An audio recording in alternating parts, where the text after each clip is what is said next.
Salut à tous, vous voyez tous les journalistes de tout le monde qui sont là à Marcoussis, c'est le Centre national de rugby, et on a un peu l'idée de la pression qui pèse sur cet effectif de France. Il y a beaucoup d'intérêt à propos du 15 de France pendant cette Coupe du Monde.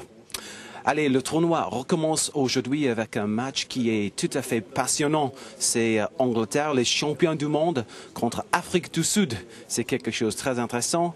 Et on a en Afrique du Sud un effectif qui est très prêt pour le défi.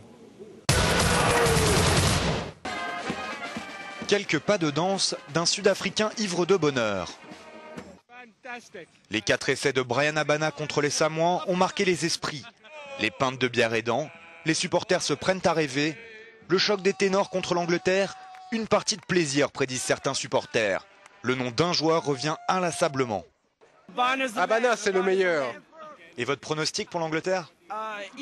Facile, facile. Vu leur match de l'autre jour, ils n'ont aucune chance contre nous. Allez, amenez-nous l'Angleterre. Allez. Confiants les Sud-Africains. Le capitaine John Smith souligne le nouvel état d'esprit qu'habitent les siens. Une culture de la gagne, la haine de la défaite, des valeurs qui avaient mené les Anglais au titre en 2003. Selon Smith, la roue a tourné.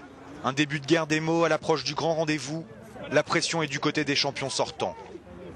Changement de décor, de Noisy-le-Grand, on passe à Versailles où les Anglais ont établi leur quartier. Désigné pour parler à la presse, Jamie Noone avance tête basse. La victoire anglaise 28-10 contre les Américains n'a impressionné personne et les joueurs en sont conscients. Vous savez, on sait qu'on n'a pas joué comme on aurait dû vu notre niveau. Ce week-end, les gars vont vouloir prouver des choses en tant que joueurs et en tant qu'équipe. On ira sur le terrain pour donner tout ce qu'on a. Les Anglais se présenteront sans leur capitaine Phil Vickery suspendu et avec leurs 2 ouvreurs blessés.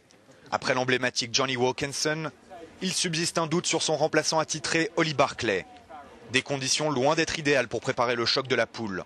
Le 15 de la Rose ne part donc pas favori, même si en Coupe du Monde, le bilan est d'une victoire partout. En 1999, les Springboks croisent la route des Anglais en quart de finale. Une rencontre marquée par le talent au pied de l'ouvreur sud-africain De Beer qui réussit 5 drops. L'addition est corsée pour l'Angleterre qui s'incline alors 44-21. En 2003, en match de poule, un autre ouvreur se distingue. C'est un Johnny Wilkinson des grands soirs. Il inscrit presque tous les points de son équipe. L'Angleterre l'emporte 25-6.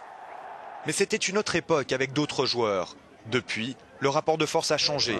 Le virevoltant ailier Habana fait depuis 2004 les beaux jours des Springboks.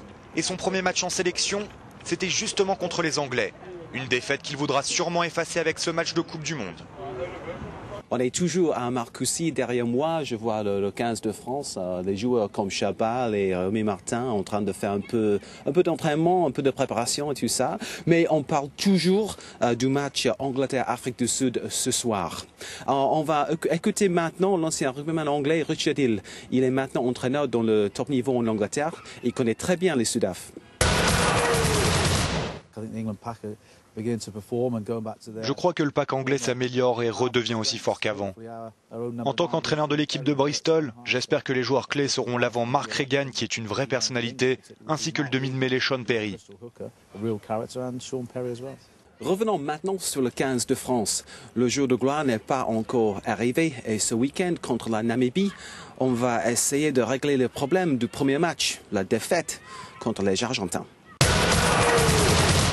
Dans notre tête, on est 30, il faut continuer à 30 et qu'on ne pouvait pas dire oui, on a un groupe de 30 performants et au premier échec, se rappuyer sur ceux qui ont perdu. Et les autres joueurs ont dit, mais attendez, vous nous avez dit qu'on était du même niveau, il y a une équipe qui n'a pas été bonne et nous, on n'est pas intégrés, donc c'était pas vrai, quoi.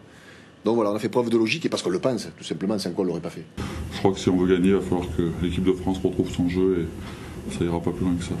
Ouais, elles surprennent, c'est des équipes qui sont là, elles sont pas là pour rien, donc elles jouent leur jeu, elles jouent à fond, donc voilà, mais aujourd'hui, concentrons sur nous et c'est tout. Non, mais nous, je veux pas penser à l'Irlande, je crois on avait déjà commencé à regarder un peu trop loin et on est tombé de haut, donc on va prendre ce match et on parlera de l'Irlande après. Ouais. Bon, c'est tout, c'est presque fini. Je me ressens de plus en plus à l'aise ici. Presque français, je n'ose pas le dire.